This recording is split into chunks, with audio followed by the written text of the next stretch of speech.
반갑습니다. 다니엘 강좌 네 번째 시간으로 여러분에게 인사를 드립니다. 오늘은 다니엘서 4장의 내용을 나누려고 합니다. 다니엘서 4장은 느부갓네살이 꾼 두 번째 꿈에 대한 내용을 다루고 있습니다. 그런데 4장의 내용은 다른 성경책에서는 볼 수 없는 매우 특별한 점이 있습니다. 바벨론의 왕 느부갓네살의 간증문이라는 것에 그 특별한 점이 있습니다. 4장의 1절부터 3절까지를 보면 찬양으로 시작을 하고 있습니다.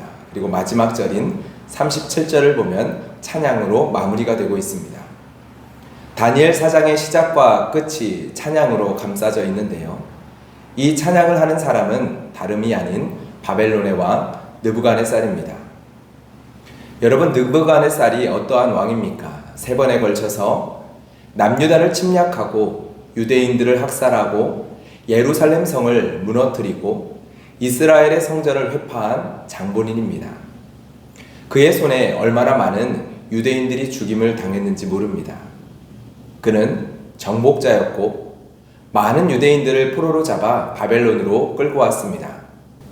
기록된 내용은 없지만 약 1300km가 넘는 거리를 이동하며 유대인들이 얼마나 처참한 상황을 경험했을지 대략 짐작이 갑니다. 분명 죽고 다치며 수치와 고통을 당하는 일들이 있었을 것입니다. 시편을 보면 바벨론 포로 시기의 노래가 있는데요. 시편 137편입니다. 이 시편을 보면 바벨론에 대한 이스라엘 백성들의 마음이 고스란히 전달이 됩니다. 1절은 이렇게 시작이 됩니다. 우리가 바벨론의 여러 강변 거기에 앉아서 시온을 기억하며 울었더라. 그리고 8절과 9절을 보면 바벨론에 대한 절절한 마음이 담겨져 있는데요. 8절입니다. 멸망할 딸 바벨론아, 내가 우리에게 행한 대로 내게 갚는 자가 복이 있으리로다. 9절입니다. 내 어린 것들을 바위에 메어치는 자는 복이 있으리로다. 이 짧은 고백을 통해 우리는 전쟁의 참상을 상상해 볼 수 있고 유대인들이 느꼈을 고통과 분노와 그 아픔을 우리는 느낄 수 있습니다. 느부갓네살이 누구입니까? 바로 바벨론의 왕이며 전쟁의 주범입니다. 심지어 그는 다니엘서 3장에서 모든 신들 위에 서고자 했었던 사람입니다. 첫 번째 꿈을 통해 그는 하나님의 경고를 받았습니다. 한 신상의 금으로 된 머리가 자신을 상징했습니다. 그러나 금으로 상징되는 자신의 나라는 영원한 것이 아니라 망하게 되어지고 다른 나라가 세워질 것입니다. 그리고 결국에는 한 돌에 의해 산산이 부서지게 될 것입니다. 그러나 이러한 신의 경고조차 자신이 가진 힘으로 넘어설 수 있다, 그는 생각했습니다. 그는 3장에서 금으로 한 신상을 만들고 자신이 만든 신상 아래에서 모든 땅의 백성이 무릎을 꿇게 합니다. 그는 모든 신들 위에 자신이 군림하여 절대로 무너지지 않을 나라를 세울 수 있을 거라 생각했습니다. 그랬었던 그가 여호와 하나님을 참된 왕으로, 하늘의 왕으로 고백하며 그를 경배하며 그의 행하심을 전하는 전도자가 되어집니다. 이 사실 앞에서 우리는 도전을 받습니다. 하나님께서 품지 못할 죄인은 없습니다. 하나님의 사랑이 닿지 못하는 죄인은 없습니다. 하나님이 무너뜨리지 못하는 견고함은 없습니다. 하나님께서 기경하지 못하시는 밭은 없습니다. 이 분명한 사실을 보여주는 교훈이 바로 오늘 본문의 느부갓네살 왕입니다. 다니엘 4장의 배경은 다니엘이 처음 느부갓네살의 꿈을 해석해주며 하나님을 전한 지 32년의 시간이 흐른 후였습니다. 그리고 다니엘이 두 번째 꿈을 해석해주며 하나님을 전한 지 1년이 지나 꿈이 성취가 되어집니다. 그리고 또다시 7년의 시간이 흐릅니다. 대략적으로 계산할 때 다니엘이 처음 증언한 시기부터 왕이 하나님께 진정으로 반응하기까지 걸린 시간은 자그만치 40년이라는 시간입니다. 40년이라는 시간이 흘렀습니다. 그러나 결국은 어떠합니까? 이 일들을 통해서 결국 하나님께서는 신이 되고자 했었던 바벨론의 왕 느부갓네살을 하나님 앞에 무릎 꿇게 하십니다. 그의 완악한 마음, 교만한 마음을 하나님은 마침내 꺾어버리십니다. 이 말씀 앞에서 우리가 고백할 수 있길 바랍니다. 아무리 완악한 마음도 하나님이 고치실 수 있습니다. 하나님의 사랑이 감당 못할 죄는 없습니다. 우리가 우리 팔로 그분을 밀어내도 그분의 팔은 우리 팔보다 길어서 믿는 자들을 언제나 품으실 수 있습니다. 그리고 우리는 이 고백의 자리까지 나아갈 수 있습니다. 하나님이 자녀들을 사랑하는 것이 그들이 거룩해서가 아니라 하나님의 자녀이기 때문입니다. 느부갓네살이 어떤 자격이 있어서 어떠한 조건이 되어서 하나님의 긍휼하심을 경험한 것이 아니죠. 그는 이교도였습니다. 폭군이었습니다. 예루살렘과 하나님의 성전을 모독한 사람이었습니다. 하나님께서 그에게 은혜를 베푸실 어떠한 이유도 우리는 찾을 수 없습니다. 오직 그 이유는 하나님 안에서만 우리는 발견할 수 있습니다. 그분이 긍휼히 여길 자를 긍휼히 여기십니다. 여러분, 이 사실이 더욱 극명하게 드러나는 장면이 바로 짐승이 된 느부갓네살 왕의 모습입니다. 하나님께서 느부갓네살에게 긍휼을 베푸신 때는 그가 화려한 궁전에 있을 때가 아니라 짐승으로 전락할 때였습니다. 사람들에게 쫓겨나서 들짐승과 함께 살며 소처럼 풀을 먹을 때였습니다. 로마서 5장 8절의 말씀입니다. 우리가 아직 죄인 되었을 때 그리스도께서 우리를 위하여 죽으심으로 하나님께서 우리에 대한 자기의 사랑을 확증하셨느니라. 우리가 아직 죄인 되었을 때입니다. 아직 짐승처럼 살아갈 때입니다. 아직 더럽고 냄새나고 사랑할 만한 것이 하나도 없을 때였습니다. 하나님이 우리를 사랑하신 것은 우리가 거룩해서가 아니었습니다. 우리 안에 사랑할 만한 어떠한 것이 있어서도 아니었습니다. 우리가 믿음 좋고 신앙 좋고 순종 잘해서도 아니었습니다. 하나님께서 우리를 사랑하신 사랑에는 어떠한 조건도 어떠한 자격도 선행되지 않았습니다. 오직 그분이 우리를 긍휼히 여기셨기 때문입니다. 하나님께서 느부갓네살에게 긍휼을 베푸실 때는 짐승의 땅에서 짐승으로 살아가고 있을 때였습니다. 느부갓네살이 경험한 이 상황이 무엇이냐라고 우리는 설명할 수는 없습니다. 사실 이성을 상실하고 짐승처럼 행동한 증상이 무엇 때문에 발생한 것이냐는 중요하지 않습니다. 중요한 것은 7년 동안 짐승으로 살아간 그의 이야기가 성경 속에서 어떤 의미를 가지게 되느냐입니다. 7이라는 숫자는 완전수를 의미합니다. 완전한 때가 찼다라는 의미를 가지고 있는 것이죠. 그리고 짐승으로 전락한 그의 모습은 하나님처럼 되고자 하는 인간이 어떻게 되는지를 우리에게 보여줍니다. 하나님께서 인간에게 주신 고귀한 지위를 잃어버리게 된 것은 하나님같이 되고자 할 때였습니다. 아담의 죄가 그러했습니다. 시편 8편을 보면 하나님께서 인간을 어떻게 만드셨는지 이렇게 고백을 하고 있습니다. 사람이 무엇이기에 주께서 그를 생각하시며 인자가 무엇이기에 주께서 그를 돌보시나이까. 그를 하나님보다 조금 못하게 하시고 영화와 존귀로 관을 씌우셨나이다. 주의 손으로 만드신 것을 다스리게 하시고 만물을 그의 발 아래 두셨으니. 하나님보다 조금 못한 존재, 이것이 하나님이 창조하신 인간의 본래 지위이며 모습입니다. 인간은 만물을 다스리는 존재로 모든 짐승을 포함한 만물을 그 발 아래 두었습니다. 그런데 하나님같이 되고자 할 때 인간은 인간의 위치를, 인간의 지위를 잃어버리게 되어집니다. 인간과 동물의 구별됨이 사라지고 짐승의 위치에서 살아가게 되어집니다. 그리고 인간은 다스리는 위치가 아니라 짐승처럼 욕망과 본능과 감정에 다스림을 받는 존재로 삶을 살아가게 됩니다. 지금도 마찬가지이죠. 하나님같이 되고자 할 때, 하늘같이 높아지고자 할 때 인간은 하나님이 창조하신 존귀함을 잃어버리게 되어집니다. 7대 죄악이라고 불려지는 죄가 있습니다. 인간의 근원적인 죄에 대해서 7가지로 말을 하는 것인데요.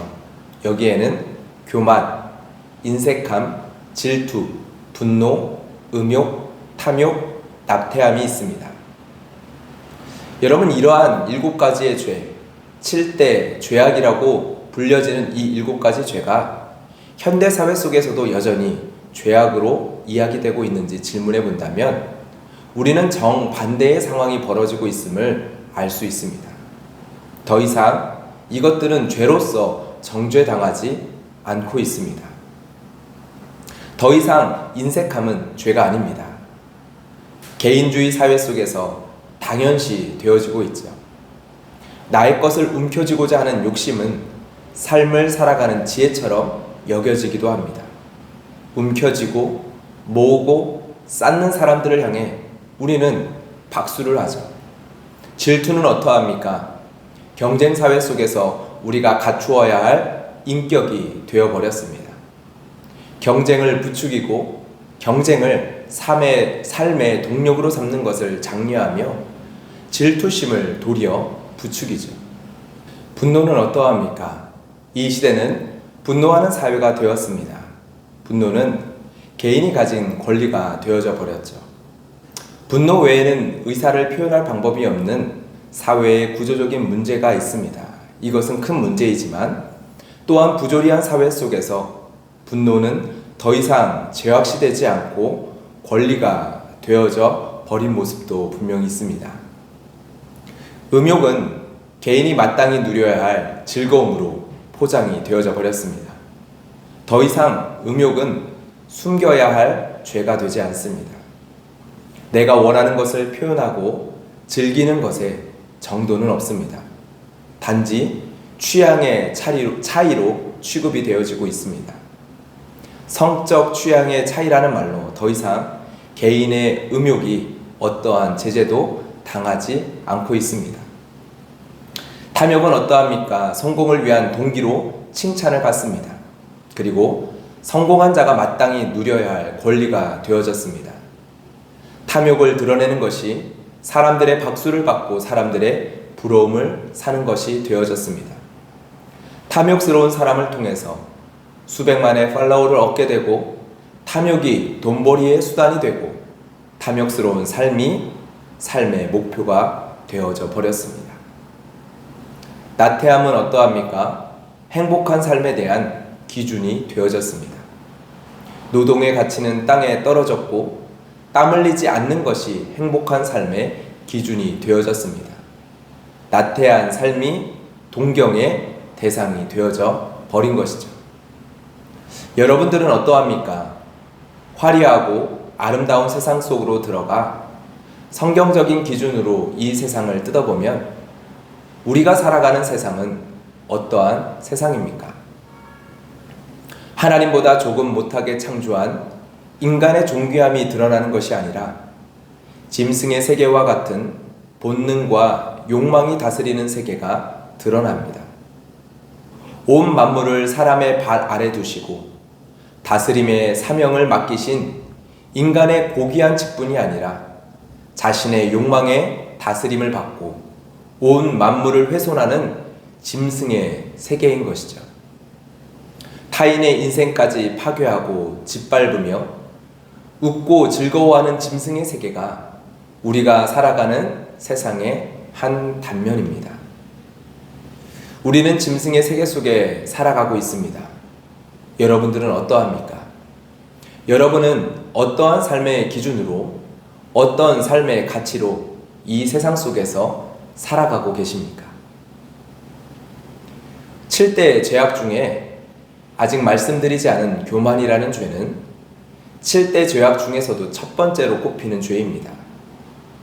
교만이라는 죄는 다른 죄에 비해 특이점이 있습니다. 이 사회는 여전히 교만함에 대해서 부정적으로 이야기를 하는 것 같습니다. SNS를 통해 자신이 가진 것을 자랑하는 시대이지만 여전히 대다수의 사람들은 교만한 사람을 선호하지는 않습니다. 그래서 우리는 교만이라는 죄에 대해서는 인식하고 경계하는 것처럼 보입니다. 우리는 교만을 보통 지나친 자기 자랑 정도로 인식을 합니다. 그리고 우리는 자기 자랑하는 사람을 대체적으로 싫어합니다. 그래서 우리는 사람들에게 교만하게 보이지 않으려고 인식을 하죠. 간혹 자식 자랑의 도를 넘어서기도 하지만 우리는 보통 자기 자랑에 대해서는 잘 인식하고 경계하는 편입니다. 그러나 내가 잘났다는 식의 자랑을 교만으로 생각하기에 교만이라는 죄가 우리 안에 더 은밀하게 자리를 잡고 있습니다. 왜냐하면 성경이 이야기하는 교만은 자기 자랑 정도가 아니기 때문입니다. 성경 속에서 말하는 교만함이란 무엇인가요? 단순히 자기 자랑 정도가 아닙니다. 하나님보다 조금 못하게 창조된 사람이, 그토록 존귀하게 창조된 사람이 하나님같이 되고자 하는 것, 하나님보다 높아지고자 하는 것, 그것이 바로 성경이 말하는 교만함입니다. 오늘 본문은 교만이 무엇인지를 아주 잘 보여주는 본문입니다. 느부갓네살이 하나님께 받은 경고도 교만이었습니다. 그리고 느부갓네살이 하나님의 징계를 받은 것도 교만 때문입니다. 느부갓네살이 하나님의 긍휼하심을 받게 된 것도 이 교만의 문제가 해결된 후입니다. 느부갓네살의 이야기 속에서 우리가 발견하게 되는 교만의 모습은 무엇입니까? 바로 무엇을 바라보는가입니다. 그가 짐승의 자리로 내려가게 된 것은 무엇을 바라볼 때였습니까? 성경은 바벨론 왕국 지붕을 거닐며 자신의 도성을 바라볼 때였다라고 기록을 하고 있습니다. 그것을 바라보던 왕은 이 큰 바벨론은 내가 능력과 건세로 건설한 나의 도성이다 라고 말하게 되어집니다. 자신의 화려한 도성을 바라보고 그 누구도 무너뜨릴 수 없을 것 같은 성읍을 바라보고 화려하고 찬란한 건축물들을 바라보게 되어집니다. 바벨론 성을 바라보며 그는 이 모든 아름다운 것을 자신이 이룩한 것이라며 자신을 높이기 시작을 합니다. 여러분, 그런데 언제 그가 짐승의 자리에서 긍휼하심을 입었습니까? 34절의 말씀입니다.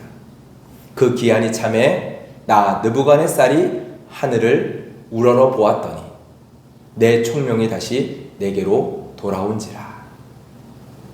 하나님의 예언의 말씀대로 7해를 짐승처럼 살아가던 왕이 언제 총명이 돌아오게 되어집니까? 하늘을 우러러 보았더니. 의도적으로 성경은 대조하여 보여주고 있는 것입니다. 도성을 바라볼 때 그는 교만에 빠졌고 그가 하늘을 바라볼 때 교만의 죄에서 벗어날 수 있었습니다. 여러분, 무엇이 총명입니까? 무엇이 지혜입니까? 하늘을 바라보는 것입니다. 하늘의 왕을 바라보는 것입니다. 나의 나된 것이 하나님의 은혜였음을 깨닫는 것이 참된 지혜이며 총명입니다. 나를 존귀히 지으신 하나님이 계시며 그분이 참된 왕이심을 아는 것이 바로 겸손인 것입니다. 이렇게 교만을 이해한다면 우리는 자기 자랑 정도가 아니라 자기 중심성이라는 측면에서 교만을 이해하고 설명할 수 있습니다.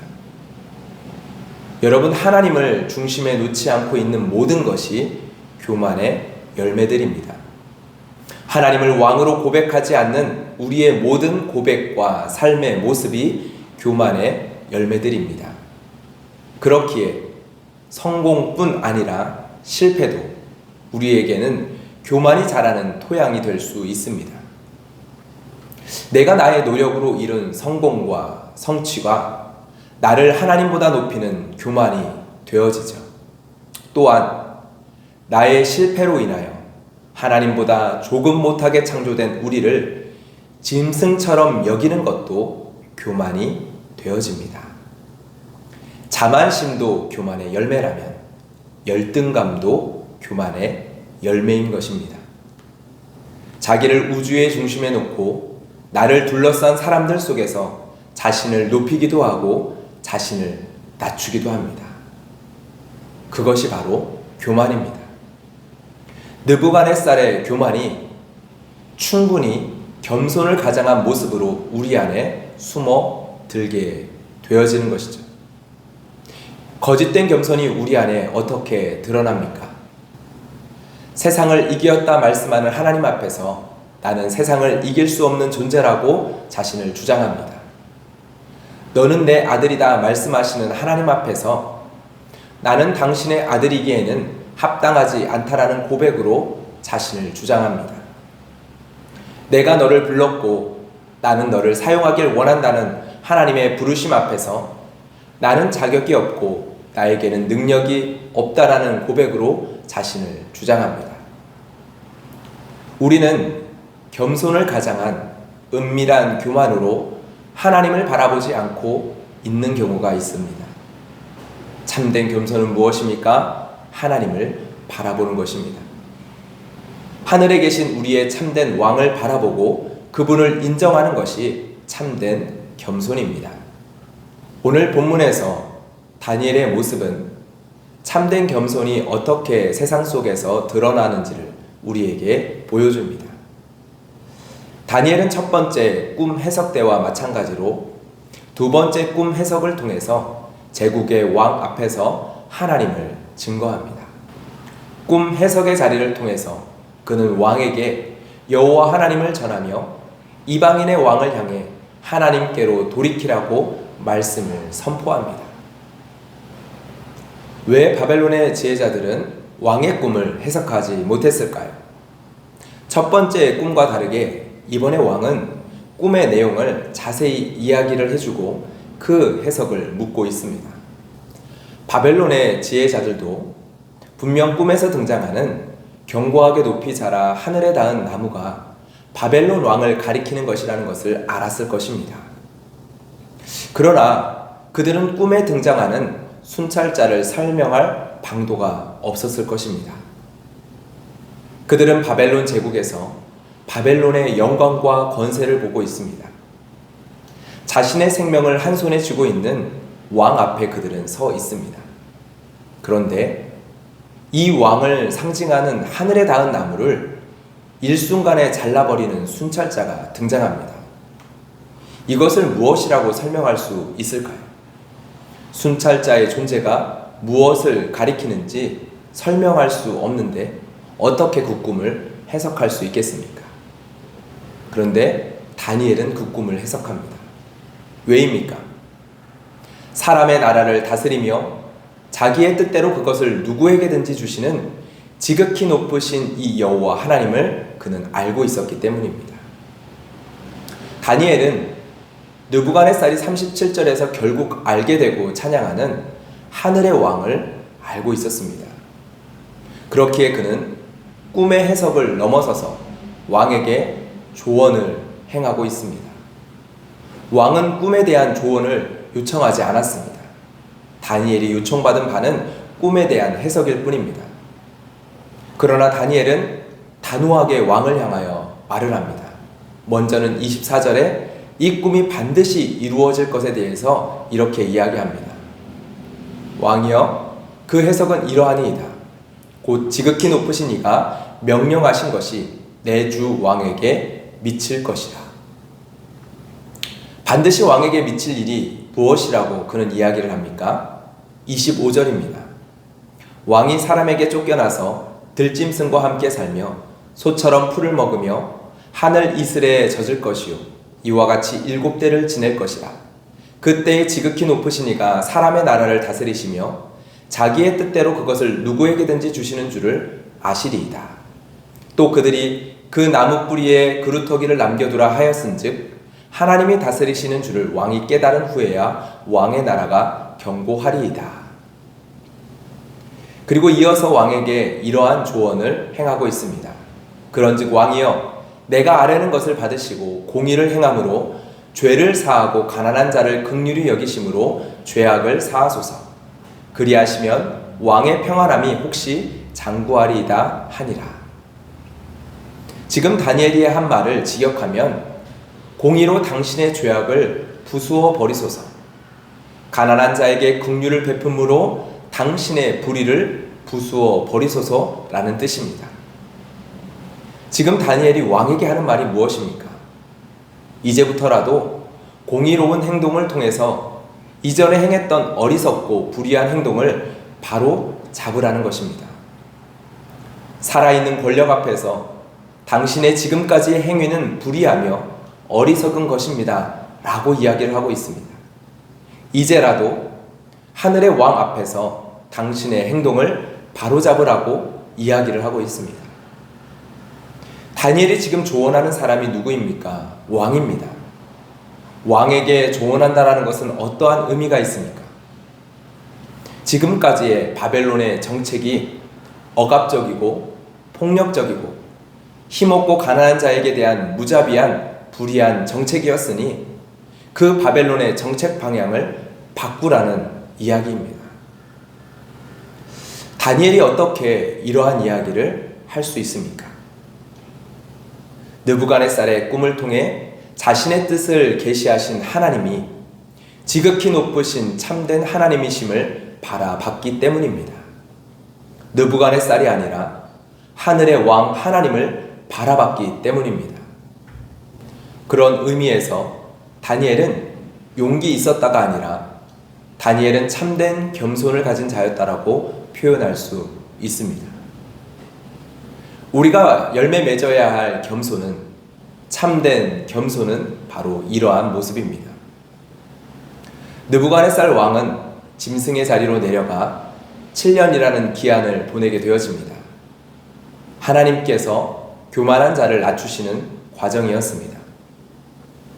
성경 속에서는 이러한 낮추어짐을 경험한 한 명의 왕이 더 등장을 합니다. 이 왕은 참된 왕의 자리에서 가장 천하고 낮은 자리로 내려오십니다. 그러나 그는 자원하여 내려오셨습니다. 자신을 낮추사 말구유 속에서 아기의 모습으로 내려왔습니다. 이 왕은 세상의 왕이 아닌 온 우주를 창조하신 왕입니다. 무에서 유를 창조하신 왕입니다. 그러한 왕이 스스로 종의 형체를 취하심으로 지극히 낮아짐의 자리로 내려오셨습니다. 이 왕의 낮아짐은 자신의 교만 때문이 아닙니다. 오히려 그 반대입니다. 바로 우리의 교만에서 구속하기 위해 자발적으로 선택하신 일이었습니다. 이분이 바로 우리가 믿고 주로 고백하는 예수 그리스도입니다. 그분은 낮아짐의 시기를 끝내고 다시 높아져 만물 위의 머리가 되셨습니다. 성도의 겸손은 무엇입니까? 성도의 겸손은 만물의 머리 되신 예수님을 우리의 구주요, 우리의 왕으로 고개를 들어 바라보는 것입니다. 우리를 위하여 지극히 낮아지신, 천하고 천한 짐승과 같던 우리가 있던 자리까지 낮아지신 예수 그리스도를 바라보는 것입니다. 이 예수를 바라보는 자리에 교만은 있을 수 없습니다. 이 예수를 바라보는 자리에 나를 주장하는 것은 있을 수 없습니다. 또한 이 예수를 바라보는 자리에 세상의 권세와 힘 앞에 담대할 수 있는 용기가 있습니다. 이 예수를 바라보는 자리에 하늘의 왕을 찬양하는 찬양과 경배가 있습니다. 우리가 참된 겸손을 가질 때 우리는 우리를 높이시는 하나님의 영광을 경험할 수 있습니다. 우리의 높아짐은 우리의 공로 때문이 아니라, 우리의 행위 때문이 아니라, 우리가 가진 조건 때문이 아니라, 우리를 위하여 죽으시고 부활하신 그리스도 안에서 그리스도와 함께 영광에 참여케 되어지는 것입니다. 우리를 그리스도와 함께 영광에 참여케 하시는, 우리를 높이시는 하나님의 은혜를 경험하는 것입니다. 여러분 안에 교만이 어떠한 모습으로 움트고 있습니까? 오늘 말씀을 통해서 하나님께서 우리를 비추어 주시는 포장된 교만은, 감추어진 교만은 어떠한 것이 있습니까? 참된 겸손의 본을 보이신 예수님께로 나와 그분을 바라보시는 시간이 되기를 소망합니다. 여러분은 여러분의 것이 아닙니다. 여러분의 인생은 여러분이 보장하지 못합니다. 여러분의 소중한 것들을 지키는 것이 여러분의 손에 달려있지 않습니다.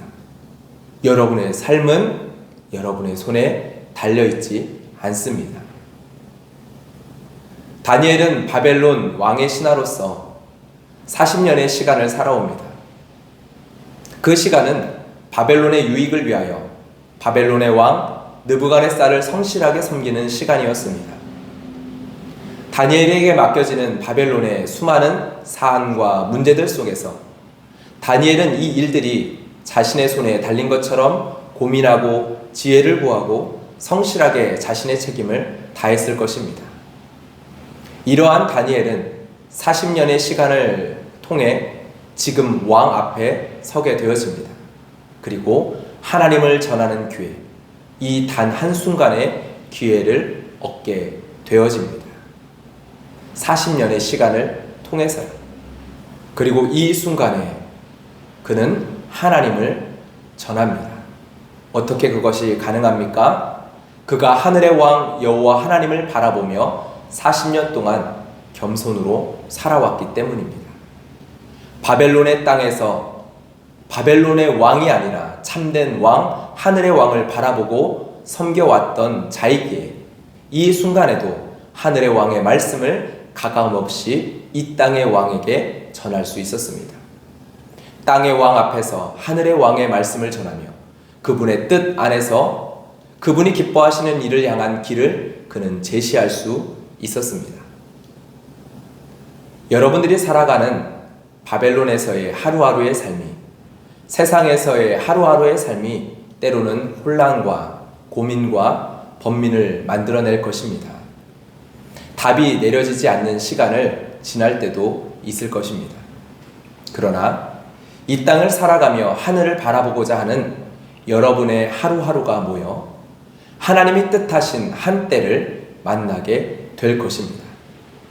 그리고 그때 세상 권세 앞에서 하늘의 왕의 말씀을 전하는 여러분을 마주하게 될 것입니다. 하나님께서 여러분을 그렇게 사용하실 것입니다. 여러분, 하나님께서 품지 못할 죄인은 없습니다. 하나님께서 사랑하지 못할 죄인은 없습니다. 우리를 짐승의 세계에서 하나님보다 조금 못한 존귀한 자리에 앉히사 예수 그리스도 안에서 영광의 자리, 모든 만물을 다스리는 사명을 맡기신 자리 가운데 서게 하신 그 하나님을 찬양함으로 나아갈 수 있기를 소망합니다. 오늘 강의는 여기서 마치도록 하겠습니다. 수고하셨습니다. 내일부터 추석 연휴가 시작되어지는데요. 오늘 말씀을 기억하며 예수 그리스도께서 보여주신 참된 겸손처럼 하나님을 왕으로 고백하는 여러분의 삶이 되기를 주님의 이름으로 축복하며 기도드립니다. 다음 주 한 주는 휴강을 하고 그 다음 주에 다니엘서 5장의 말씀으로 여러분들을 찾아뵙도록 하겠습니다. 수고하셨습니다.